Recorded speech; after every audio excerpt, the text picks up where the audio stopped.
La llei 33/2018, qualificada de llibertat sindical, que teníem fins a la data, no va assolir els resultats esperats. Desenvolupava l'article 18 de la Constitució, que reconeix el dret de creació i funcionament d'organitzacions sindicals i democràtiques i definia els drets de les organitzacions i requisits de les mateixes. És difícil avui en dia creure que una reforma legislativa que no tingui en compte els implicats pugui tenir tots els resultats desitjats. El fet de no disposar de tots els interlocutors laborals necessaris a l'hora de tirar endavant propostes com aquesta llei d'acció sindical i patronal o la de conflicte col·lectiu que considerarem després pot dificultar, en certa mesura, l'èxit de la proposta. Això és així. Tot i així, nosaltres sí que vam parlar tant amb els empresaris com també amb els sindicats del país per recollir alguns comentaris en relació tant al text original, sobretot en relació al text original. Tampoc van ser masses les propostes que ens van manifestar. De fet, el que sí vam poder copsar per part dels sindicats és que no hi creien en la proposta original en relació al plantejament que es feia. Per la mateixa raó que hem estat discutint durant tot el dia.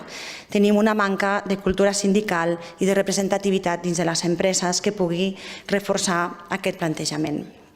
Per tant, quan vam proposar la idea de buscar un model diferent, un model també sindical però diferent i que fos més simplificat, tampoc no els hi va semblar malament.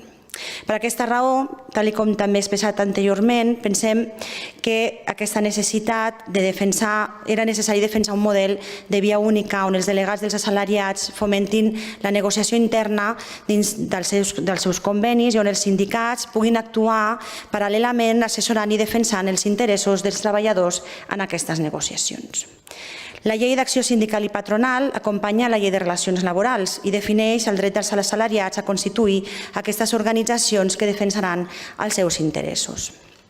Fomenta la celebració d'eleccions en el si de l'empresa, regula la creació i el funcionament democràtic de l'organització sindical i regula igualment la participació de les organitzacions empresarials en la negociació col·lectiva i configura el Consell Econòmic i Social com a òrgan consultiu d'assessorament de totes les parts.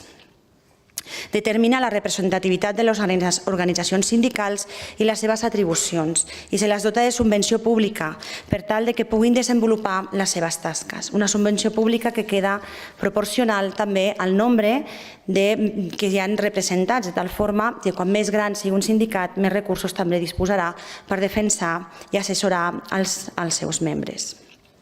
Estableix els drets de les organitzacions empresarials i també la seva representativitat i atribucions. Els liberals pensem que s'ha aconseguit tenir un text més senzill, de fàcil aplicació, i sempre i quan, això sí, hi hagi gent disposada a desenvolupar-la, que de fet és el hàndicap que tenim, trobar les persones que vulguin desenvolupar aquest text. Sabem que no serà fàcil. Per això pensem que és necessari establir programes que expliquin els beneficis de treballar conjuntament per la defensa dels drets dels treballadors dins de la nostra societat i incentivi la representativitat dels treballadors en el si de l'empresa i la creació dels sindicats que els ajudin. De fet, pensem que és des de dins de l'empresa i d'aquests treballadors i representants que es podran generar aquests sindicats i no al revés. Però que aquests sindicats sí que tindran un paper molt important. De fet, és un model que nosaltres vam buscar i vam consultar com a un petit país que és Luxemburg, en el qual pràcticament la majoria de tots els treballadors i assalariats del país formen part d'algun sindicat. I això és perquè el sindicat, a part de disposar dels recursos necessaris, assessora legalment i en relació a tota la llei laboral a tots els seus treballadors. Participa també a l'hora d'assessorar aquests treballadors en les negociacions dels seus convenis. Poden ser consultats contínuament, poden tenir assegurances directament des dels sindicats de cara a tots els treballadors. I en aquest cas també formaran part després a l'hora de poder mediar en els conflictes col·lectius, en les arbitratges o negociacions que puguin haver-hi per obtenir acords sectorials. Per tant, pensem que es defineix també un paper important que es pot anar construint des de la base. Està demostrat que el treball interconjunt fa empreses més productives i fortes i que els sindicats són un gran reforç de la democràcia per la seva defensa dels drets fonamentats d'aquests treballadors. El fet d'haver obtingut finalment un text que representi un model diferent al que segurament tenim en els països més propers no vol dir que no existeixi un model que pugui ser útil. Pensem que la simplificació i el poder haver reconduït aquesta qüestió ajudarà a allò que ja en un principi no s'havia aconseguit en el 2008 i que és aquí on hem de poder treballar i reforçar aquest paper, tant per incentivar la representativitat dels treballadors dins de les empreses, tant com per potenciar el fet que puguin ser assessorats a l'hora de negociar conflictes amb els seus empresaris, convenis amb els seus empresaris, i també després a l'hora de poder treballar conjuntament els treballadors i els sindicats a l'hora de negociar i mediar quan hi hagi conflictes.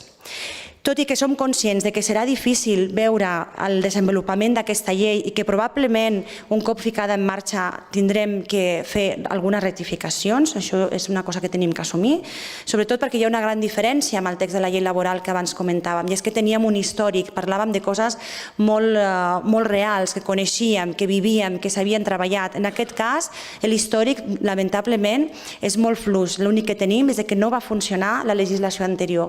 Per tant, hem de fer un esforç per generar programes de política pública que potenciïn aquesta representació en el si de les empreses i també que potenciïn la creació de sindicats que puguin donar els assessoraments que necessitin. Per aquesta raó, tot i ser conscients que serà difícil veure-la desenvolupada, nosaltres els liberals votarem a favor d'aquesta llei. Gràcies, senyor síndic.